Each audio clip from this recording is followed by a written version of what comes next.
Hello, everyone, and welcome to another Tuesday evening here with us on our YouTube channel. Hope you guys are all doing well. If you're new to the channel, please visit our Kabbalah.info website where you can get some insight into the wisdom of Kabbalah. If you're new to the website, we also have free courses here which you can go over in your own free time. And if you're interested, you can go to our website and join the KabU Academy there, where you can join like-minded people who are also studying the wisdom of Kabbalah from all around the world. Rightio then, today, now we're going to start something new today, well, just for today, and then we'll see how things pan out for next week. In 2 weeks, as you know, in the beginning of July, July 1 and 2nd, the 1st and 2nd of July, we have a Congress, the Asia Congress. So accordingly, we want to prepare ourselves a little bit for that. And on that week, also just a short announcement, on that week, on Tuesday evening, we won't be having a lesson. That's going to be the 4th of July. Okay, so we won't be having a lesson on that evening, just so that you guys know. All right. Okay, so let's see what we have. So this is from Rabash. It's from his article number 162. It's called The Love of Others. I look at one tiny dot. I look at one tiny dot called love of others, and I think about it. What can I do in order to benefit people? As I look at the general public, I see the suffering of individuals, illnesses and pains, and the suffering of individuals inflicted by the collective, meaning wars among nations. And besides prayer, there's nothing to give. Let's read that again. I look at one tiny dot called love of others, and I think about it. What can I do in order to benefit people? As I look at the general public, I see the suffering of individuals, illnesses and pains, and the suffering of individuals inflicted by the collective, meaning wars among nations. And besides prayer, there's nothing to give. So as you can see, well, as we studied many times before, the world is going in its own path to a purpose. And the only thing that an individual can really do is to adapt themselves to change towards that goal. Now, our goal is to achieve a higher level of consciousness. Well, when I say our goal, it's obviously the purpose of creation. And so we'd like to realize that. But as we study more and more, we realize that there's really nothing we can do to change the world. And humanity's been trying to change the world for ages. For thousands of years, we've been trying to change the world, but it's not going to happen. And we can keep trying for another 1,000, 2,000, 3,000 years. It won't help either. So what Rabash is just trying to tell us is that there's really only one thing that a person can do in this life, and that's to kind of understand what the cause of all the bad things we go through is, and according to that cause, what we can do to change ourselves. Obviously, it requires a lot of observation, and this is why he says, I look at one tiny dot called the love of others, because in that little point, he can discover why we're going through a lot of bad things and what the solution is. So a lot of contemplation is required for a person to come to a conclusion where he can sit down and say, you know what, I have to change, and not the world, not the other way around. So changing the world is not an option. The only option we have is to change ourselves. And the desire to change ourselves is actually what is called a prayer, because the desire in anyone's heart is actually a prayer. It's not just, well, it's not lip service, as you guys know in the wisdom of Kabbalah, right? We're not lip serving. We're not praying with our mouths. We're actually working through our discernments and coming to an understanding that I have a need, well, I need to change. And that need inside everyone becomes their individual prayer. So it's not it's not something that you read out of a book, because that doesn't really mean anything. A prayer has to come from a person's inner feelings.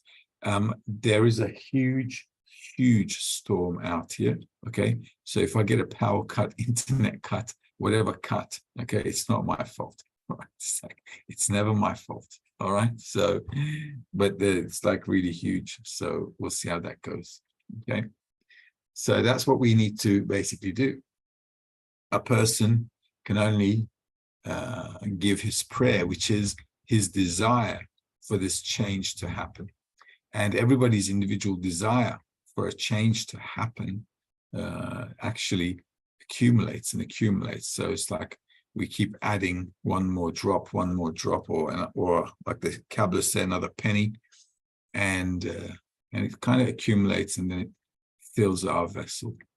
And this is how we come to a personal change as well, by looking at the world, observing the world, and looking at why humanity is going through all these dramas. A lot of people don't take the time to even think or research why we're going through problems. They just go through life. And what they do is just run away from dramas or run towards pleasures, but nobody's thinking, well, why are these happening? You know, what's the reason for the things that I'm going through, which are making me feel bad, or, you know, I'm suffering. So without a thorough investigation, without a thorough understanding of the cause of our suffering, there's really no solution for humanity. No solution is going to come to humanity, because solution is obviously not going to fall out from the sky. So a person has to really do the inner work and make sure that inside he comes to a clear understanding about how he needs to change, or she, that is. Okay. This is from Baal Sulam, and this is from the article, Not the Time for the Livestock to be Gathered.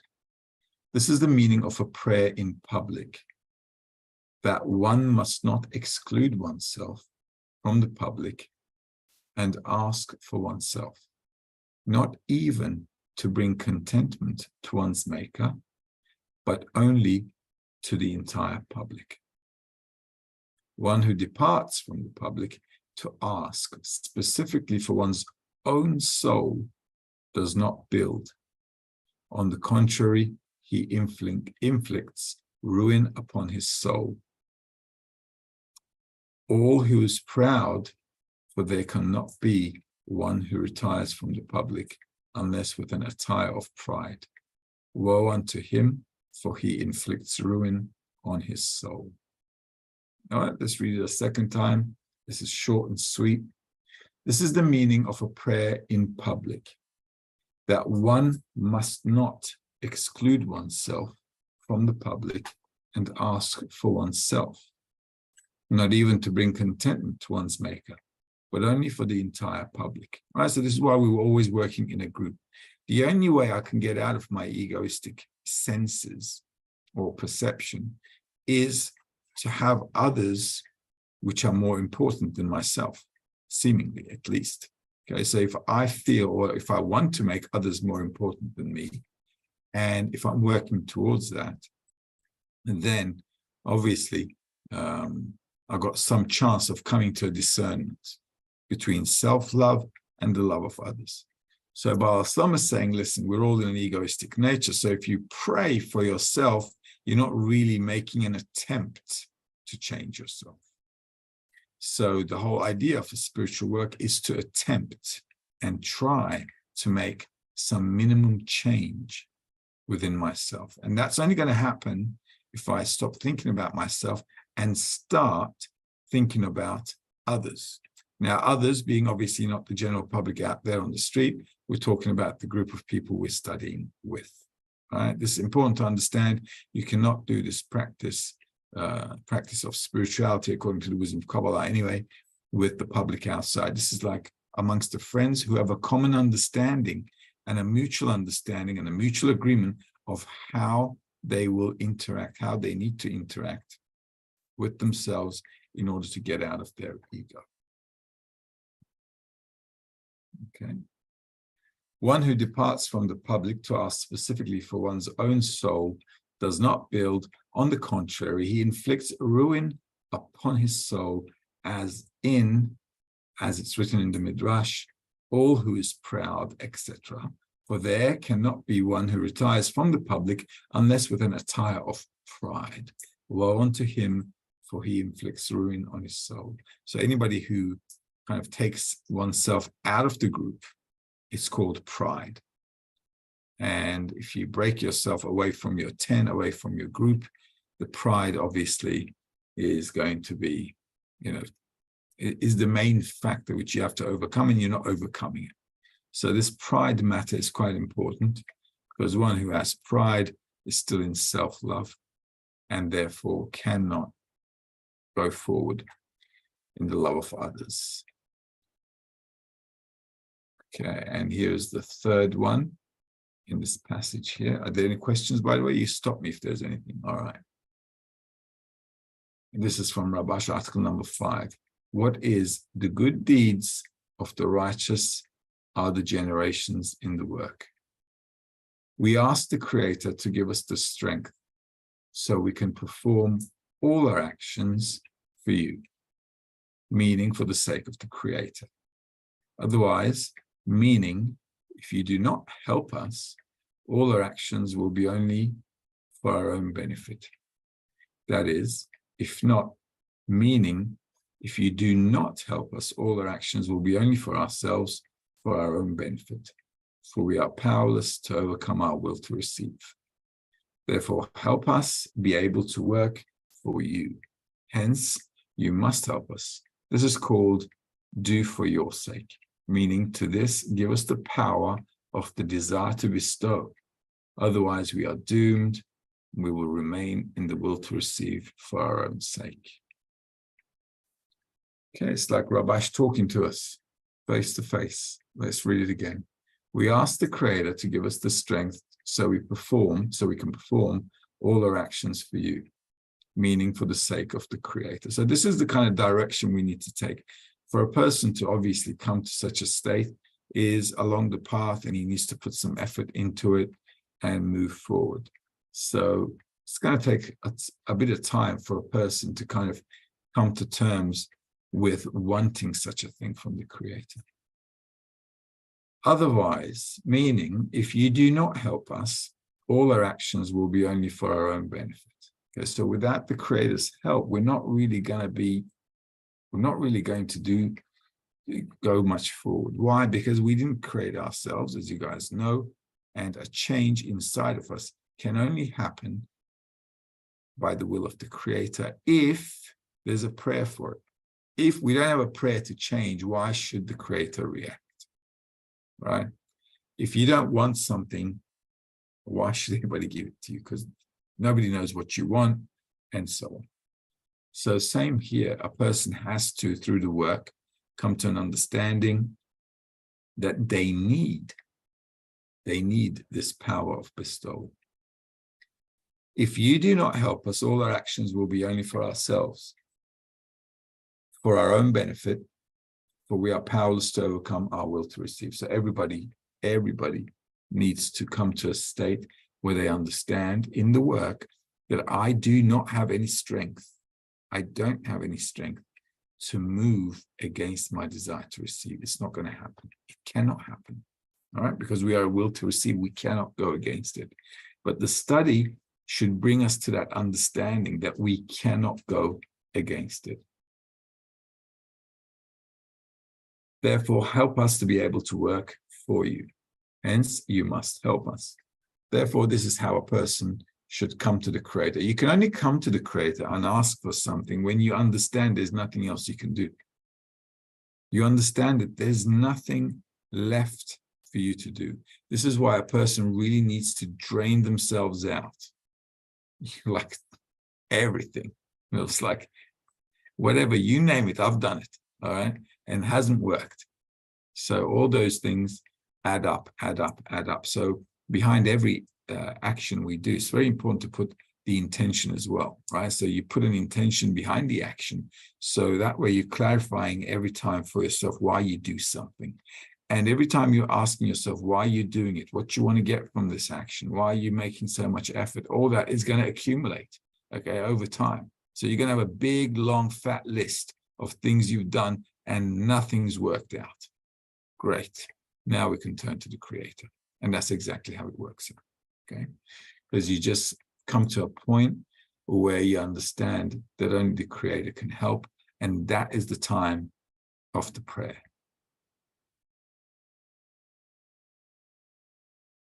Meaning, do this. Give us the power of the desire to bestow.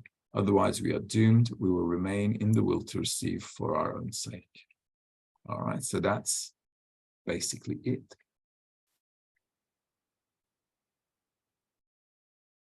Now, before we go any further, let's read a little bit from Rabash. This is a nice short article. It's called 3 Conditions in the Prayer. There are 3 conditions in prayer. 1, believing that he can save him. Although he has the worst conditions of all his contemporaries, still will the Lord's hand be too short to save him? If it is not so, then the landlord cannot save his vessels. 2, he no longer has any choice, for he has already done all that he could, but saw no cure to his plight. 3, if he does not help him, he will be better off dead than alive. Prayer means lost in the heart. The more one is lost, so is the measure of his prayer.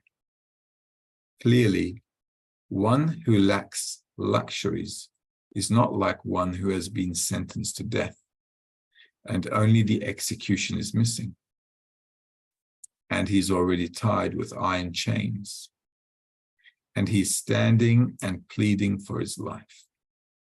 He will certainly not rest or sleep or be distracted for even a moment from praying for his life. Right, so those 3 conditions must be in a prayer. So let's read it again. These are important points. 3 conditions in prayer. Believing that he can save him, although he has the worst conditions of all his contemporaries, still will the Lord's hand be too short to save him. If it is not so, then the landlord cannot save his vessels. Right, so it's really important for us to believe that the Creator can change us. How does one come to such a belief? Are we supposed to just believe blindly because Rabash wrote that for us? In reality, there's always 2 opposites, right? 2 opposite things. So on the one hand, I can believe what I see. Okay. If I've done everything and I understand I cannot change anything, then I can believe somebody else can. Okay. So from a lacking, okay, from the absence of one thing, I can assume the existence of the other. And in reality, since there are always 2 opposite things, then that assumption is true. Why? Because there is the Creator, the giving, and the created, the receiving, right? So in order for me to come to such a belief as well, I have to be at the end of that desire to receive, where I've done everything and have not found a way to change myself in any way. Okay, then I can depend on the Creator. All right, does that make sense? Remember, things exist, and the lack of something that exists is also its opposite. So we're in a desire to receive for ourselves here. It doesn't mean there's no Creator here. We don't feel the Creator here. Okay, so our existence is one opposite. So against the opposite, there is an opposite, right? There's 2 opposite things. So if we're a will to receive, we want to receive everything, surely there's a giver giving everything, because we're receiving a bunch of stuff. Okay, in life as well, such as life. So we're getting life from the Creator, all right? So there's some force giving us life, right? So from opposite things, you can always evaluate something and come to a conclusion. 2, he no longer has any choice, for he has already done all that he could, but saw no cure to his plight. Another, obviously, done everything, no solution. All right. And that's another condition. This has to happen. Otherwise, you're always going to be thinking, oh, I could do this, I can do this, I can do that thing, and this will go on forever. Okay. So whatever you're going to do it fast and do it to the full extent. So you kind of like drain yourself out, because once you start to drain yourself out from doing everything, doing a lot of things, right? In the 10, in the group, whatever, okay? Then you can get to this point. Then the work, right? Then your individual work turns into a prayer. It stops becoming all the actions that you're doing to get to the prayer. But whatever you're doing, it's like you're always in a prayer. Okay. Number 3, if he does not help him, he will be better off dead than alive. Well, we come to such a conclusion because we understand, well, what's in this life anyway? I'm running around trying to live, running around, and it's nothing but, pretty much suffering, chasing around fleeting pleasures. That's all we do. Whole life is just going by, just like that. So it's a problem. It's a drama. So a person really inside needs to feel that, either have spirituality or, really, I don't care about life. What's there to care about? If we all understand we're going to die. All right. So it's really an interesting time, isn't it? Now humanity is discovering how to make you live longer. All right. So we've got all this now new science, how you can live longer, and, live to 100. And then here's the question. Who wants to live to 100? You got suicide rates 1 every 40 seconds. Nobody wants to stay alive. It's not like that song called Staying Alive in the 70s. You know what I mean? It's a big deal. See how the world's changed?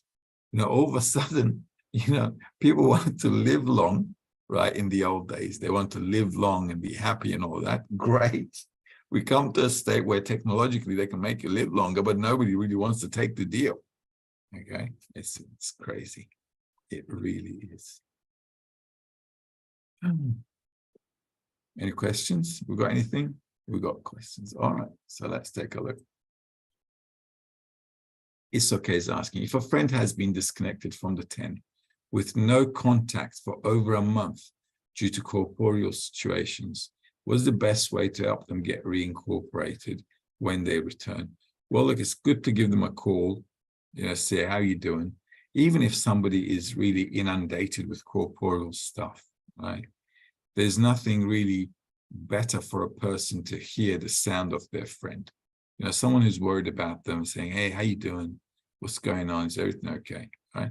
But if your friend has asked you not to call, obviously I wouldn't call because they don't want you to call, okay? Don't want anything negative there.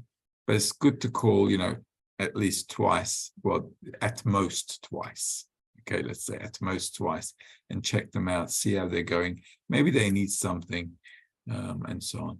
Look, I've been studying for like more than 20 years, right? And I'm sure there's always at least, 30 seconds during the day when somebody can pick up the phone and explain something or say something and have a chat. I mean, we all have a minute in the day, even if you're in the toilet, right? Minimum, you're sitting down for a minute. That's it. You can talk for a minute. It's not, there's always an opportunity to connect with the friends. It really is that open. And all we have to do is just, give it a shot. I think everybody sometimes feels a bit of heaviness in the work. It comes to a lot of people. And when that heaviness comes, people don't feel like they've got the drive and the strength to keep pushing again and again and again, okay? And then they feel like drained out. So that's how it is. That's part of the work, which is very relevant to the prayer, because if you don't come to that point where you feel heavy, you got nothing to pray with, right? So all the heaviness a person gets is really an opportunity to pray from within the group in order to keep, in order to ascend. And unfortunately, we don't use opportunities. It's a shame. The Creator gives us beautiful opportunities all the time, and we're like, blah, okay? And we just disregard it. And when we do that, it's like, well, what are you studying for? What's the point? What's the point? So we all have to be a little aware that we're going to go through ups and downs, and every friend should be aware as well. So we need to give them a call, warm up their hearts a little bit if we can, and see how they're going. And maybe go have a cup of coffee, grab a bite, have a conversation outside of Kabbalah. Sometimes people get, they're like already inundated with corporeal matters. Last thing they want to be talking about is spirituality when their corporeality is just like going down the drain, So, don't talk about Kabbalah. Go out, grab a bite, have a cup of coffee, and talk about life and what's happening and so on. And that's it. Just close the conversation there and see how that works out. It just depends on the person. What is the best prayer for us to pray as a 10 while they're away and disconnected? Well, if they choose to be disconnected and separated and away, then not much to pray about there for them. Okay, but if it's really about a corporeal situation, which is really pulling them away, then we should pray as a 10 so that they can overcome that problem. So that everybody can overcome it. He can overcome it or she can overcome it and come back to the group. Oftentimes we have a lot of friends going through dramatic situations. Happens because we're all, living in humanity. Just because we're studying the wisdom of Kabbalah, we're not immune to the problems of life. Quite to the contrary, we're like in them, and we have to live with them, and we have to deal with them as best we can. So when we go through such things in the 10, all of the 10 should kind of pray for the friend as well. Pray for the friend and do what we can do so that they can come back, they can overcome the situation and come back as fast as they can. Eva is asking, when experience builds up that the Creator changes us, can believing turn into knowing? Yeah, of course, but actually in the wisdom of Kabbalah, believing is knowing. And we don't believe in religions, like in the outside world, that somebody told us something and we believe that that is the truth. In the wisdom of Kabbalah, you can only believe when you discover the truth. Otherwise, you're believing in what somebody told you. And so it's very important for us to kind of do the work and come to the level of belief, this level of knowing, living the situation, and not just living it, but understanding the cause and consequences. So that's the kind of height we want to elevate ourselves to. And that's also called reaching adhesion with the Creator, knowing the Creator, just knowing the thought of creation and so forth. Many, many ways to describe it. Yeah, so that's how it is. But you shouldn't just believe because we read it in a book or a Kabbalist told us. Kabbalists often tell us, don't believe, discover it. Discover it for yourself. And that's the best way of knowing. Okay, so we're going to do a bit more reading. I'm going to read back from The Whole Earth is Full of His Glory, and we're at number 7, yeah? Asla, we're at number 7. You guys wrote to me on Facebook about it. Our initial article, yeah? I think it's number 7. 13, I'm sorry, 13. So number 13. Let's read from Rabash, letter number 76. Okay. It is known that the whole earth is full of his glory, and this is what every person should believe. All right, see, Eva, this is what every person should believe, he says, okay? So what does that really mean? It means we should come to such a state where we see the whole earth is full of his glory. And what does that mean? It means, well, let's read first of all and finish the article. It means, as it is written, I fill the heaven and the earth. However, the Creator has made the concealment so that he cannot see him so as to have room for choice. And then there is room for faith. To believe that the Creator fills all the world and encompasses all the worlds. And after a person engages in Torah and mitzvot, that's the wisdom of Kabbalah, right? Torah and mitzvot, and keeps the commandments of choice, the commandment of free choice. The Creator reveals himself to him, and then he sees that the Creator is the ruler of the world. Thus, at that time, a person makes the king who will rule over him.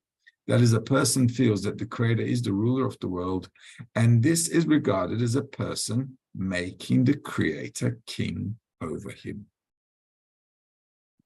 All right, so let's read that again. It is known that the whole earth is full of his glory. This is what every person should believe, as it is written, I fill the heaven and the earth. However, the Creator has made the concealment so that we cannot see him, so as to have room for choice, and then there is room for faith. Okay, see? There's room for faith when there's room for choice. To believe that the Creator fills all the world and encompasses all the world. So I have to come to a state where I feel that the Creator fills the worlds and encompasses all the worlds, which means he's doing everything. I have to come to a state where I feel like I'm in this unionship or unity, adhesion, as they say, with the Creator. And that's the time when I can believe in something. Okay? Because that's the time when I feel that the Creator is doing something. So that sensation, without the sensation, belief and faith is a word, they use on the outside world. For us, it needs to be a feeling, and the feeling needs to accompany an understanding of why the Creator is behaving, who he is, what is he doing. And after a person engages in Torah and mitzvot and keeps the commandment of choice, the Creator reveals himself to him. And then he sees that the Creator is the ruler of the world. See, this is the time after the revelation of the Creator, then the person sees that the Creator is the ruler of the world. And then I've got faith, I've got belief. Until then, Kabbalist also says, well, you got to believe it this way. What does that really give us if I'm not there yet? This turns into that sentence then turns into a recommendation by the Kabbalists. Okay, so the Kabbalist is saying, although you're not there yet, okay, you should believe that the whole world is run and governed by the Creator. Okay, I'm not there yet. So what good is this kind of a recommendation? Why do I need to use this advice? Because despite the fact that I'm not there yet, I don't feel the Creator. My goal is to feel the Creator. And in order to build that sensation, I need to direct myself in a way where I've got some parameters.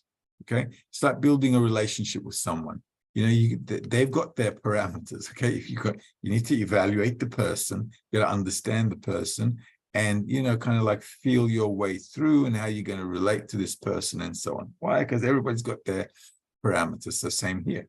So in order for me to direct myself towards the Creator, I have to understand that whatever is happening to me is coming to me from the outside, and everything that's outside of me is the Creator. So this is how the Creator is relating to me with everything that's happening in my life, from my thoughts, desires, actions, whatever is going on. Okay. And when that's happening, then I can kind of like relate to the Creator with everything that's going on. Now, then what happens then? Where's my free choice? Well, the free choice is going to happen when I am engaging in spirituality, Torah and mitzvot, right? That's my free choice. Am I going to go all the way or not? Am I going to undertake this mission and attain what I want to attain or not?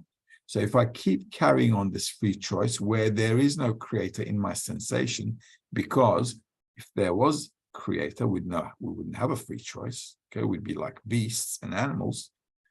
So there I'm using the free choice where there is no creator. And once I go through all my work, then the creator is revealed. What's revealed?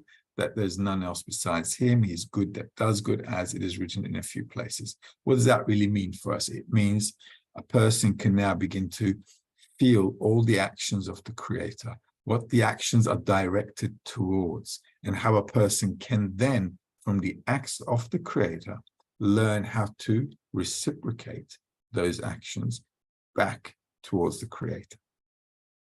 Okay, and that is coming to the world of truth. That's a person feels that the creator is the ruler of the world. And this is regarded as a person making the creator king over him. So these are just gradual steps which we all need to take and raise ourselves. In every degree, we're going to have to go through the situations as such, step by step. Why? Because every time you want to elevate yourself to another degree, you're going to have to overcome another level of coarseness and another piece, another slice of your egoism you're going to have to go over, and so on. All right, so item number 14. This is from the same article. If one pays attention to trying to walk in faith above the intellect, by this he qualifies it and establishes it so as to achieve the revelation of the face as is presented in the Zohar. And the divinity said to Rashbi, there's no place to hide from you, meaning that in all the concealments that he felt, he believed that here was the light of the Creator. This qualified him until he achieved the revelation of the face of his light. This is the meaning of the measure of the faith that pulls one out of every lowliness and concealment. If a person strengthens himself in this and asks the Creator to reveal himself. Wow, this is really nice. Okay, there's a lot of stuff we can get from this. So let's read it again. If one pays attention to trying to walk in faith above the intellect, by this he qualifies it and establishes it so as to achieve the revelation of the face as is presented in the Zohar. That the divinity said to Rabbi Shimon Bar Yochai, there's no place to hide from you, meaning that in all the concealments that he felt, he believed that there was the light of the Creator. Okay, so this is really important. So whatever a man goes through, whatever you go through in life, anything and everything, okay, just relate it to the Creator. That it's you and the Creator going through this. Okay? And if you constantly focus that the Creator is behind everything and he's there with you all the time behind everything, then the Creator says, I got no place to hide from you. Because with everything, you just include me into everything. This qualified him until he achieved the revelation of the face of his light. This is the meaning of the measure of the faith that pulls one out of every lowliness and concealment. If a person strengthens himself in this and asks the Creator to reveal himself. So this is really what we need to strengthen ourselves with the work. So whatever I'm doing, I want to always relate things to pulling the Creator into everything, right? In every aspect of my life, just stick the Creator's nose in there, all right? Just pull him in and flow with the Creator. So no matter what happens, you're always going with the Creator. Okay, good. Number 15, and then we'll call it a night. How's that? Oh, you got questions? All right. Okay, you got questions. You got questions. All right. Maddie is asking how to exist in corporeality, even when we know it is the opposite of spirituality. Well, that's the whole trick. That's the. But look, what can we do? It's not that bad because it's not that bad. Living in corporeality allows us to discover what our true nature is. Okay. And when working with the group, I can then discover in depth the amount of ego, self-love I have. Without discovering that, I cannot discover the opposite. So if I want to discover the opposite, if I want to discover spirituality, first I've got to hit rock bottom, right? Rock bottom in corporeality. I'm not talking about having a bad life. I'm talking about seeing how deep my egoism is, and I really go all the way in there. Okay, and then I realize that this is just, it's like a black hole. It's just like draining you. Okay, it's like this thing that's constantly sucking your blood. So I can exist in corporeality, doing my corporeal life, the routine. Okay, and then I can add spirituality in the group. Okay, and that can actually balance me out. That can really balance you out. Why? I'll tell you why. A lot of people now in corporeality, right, living their corporeal lives. And what do we see in a lot of people? Depression, anxiety, panic attacks, stress, right? All kinds of stuff. Okay, why is that all happening? Because they can't balance their corporeality with spirituality. How should you balance your corporeality with spirituality? Well, first of all, by understanding nature, human nature for a start. Okay, well, what's causing us all this anxiety? Okay, so if I don't study human nature, if I don't understand that my egoism is causing me, is the main cause of all my anxieties, stresses, and fears, and what have you, any kind of thing, all right, then you can kind of balance yourself out. I don't know if I kind of like answered it all, but if I haven't, let me know. Okay, how to exist in corporeality, even when we know it is the opposite of spirituality. Well, at the moment, also, there's not much we can do about it. Okay, can't do much about it. But by studying the wisdom of Kabbalah, I can start advancing and knowing what my nature is. And from knowing what egoism is, I can start to depict the opposite, which is spirituality. So, yeah, that's how it pans out. How do we utilize corporeality and not dread living in this plain everyday world? That's, you need a good bunch of friends for that. Okay, the friends need to be good. If you've got a good team, if you've got your good 10, you can make life fun as well. Life doesn't have to be held to be healthy, as they say. Okay, you can have fun and be healthy spiritually as well. So what you need is a routine, a study, and you need some friends along the way that can support you, and you can support them, and this mutual support really helps everybody out. Okay, and corporeality, we always, when we're dealing with corporeality, we deal with what we need.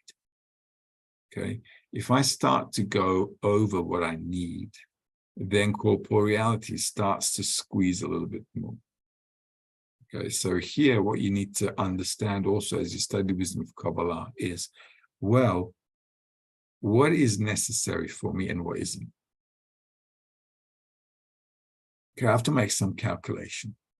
What is necessary and what is above necessary? And the amount of above necessity people go after, it usually brings more pain with it. Okay, so on the one hand, a person can be rich. The richer you are, the more problems you have. Okay, so it's a trade-off. It's this trade-off. It's like, what are you going to have? Okay, so you got to learn how to balance yourself out. But by studying the wisdom of Kabbalah, we generally balance ourselves out over a period of time. It's not going to happen overnight, that's for sure. Because the more you study, the more you invest in stuff, invest in your spirituality, that is. You begin to balance out corporeality. You begin to understand how much you need to work, when you need to work, do you need to work at this time at all? All those things.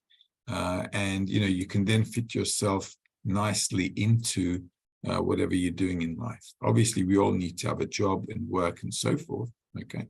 But, the extent to what you do things can really be more rational and more understood as we study the wisdom of Kabbalah. You can say, you know what, this is what I need. And I'm just going to do it according to that. Obviously, think about the future as well. You know, your retirement or whatever, the future as well. You don't want to just live day by day, whatever, however normal people are living. That's how we should live. When you go beyond those things, then it begins to squeeze people. Another question here. So free will is in the choice of environment, which reveals the creator and removes concealment. We could say that, yeah. Free will is in the choice of the environment, and the environment should always influence me so that I could relate to the study, I could relate to what's happening around me correctly, and so on. Okay? Because the reason the study is important is because even now, like we read a few paragraphs, we immediately start to discern how to relate to things. You know, we just read a few things, and now we're understanding how I need to relate to life, how I need to relate to the situation, what does it mean that the creator is all over the place, and I don't know, and all that kind of stuff. The more we're reading, the more we're kind of like, you know, settling things in, okay? And this is why the study is important, because we're constantly going over it, like chewing it and chewing it and chewing it. And then it's like drop by drop, drop by drop, drop by drop. It's like filling us up. And then the way we react, the way we look at life starts to become, starts to evolve out of all this reading and studying. And then all of a sudden we're relating to life like, well, there's none else besides him, and this is my goal, and this is how I need to do. You know what I mean? Your thought process begins to change all of a sudden. So why is the study so important? It's taking up time and stuff, because we're trying to reformat the years and years of crap they've kind of like stuck into us. So try, you know, reformatting your whole life.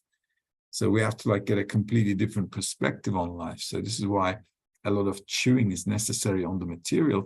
Also, if you think about it, we're like kind of going against our nature, right? So imagine how much effort and time and convincing I need to do, right? To read the articles, understand the articles, question them, get something out of them, convince myself this is how I need to start relating, and so on. It takes time because it's completely against our ego. Okay? So the consistency in the study that comes through the environment and how we apply what we learned in the environment is crucial. It's crucial so that we can move forward. All righty. So we're going to love you and leave you. Next week, we'll also prepare for the Congress and the week after that as well. And on the week of 4th of July, like I said, we won't be having a lesson. We'll continue the week after. All right. And we'll update you as we go along. Hope you guys have a great day or an evening, and we'll have a chat next time. All the best. Bye-bye.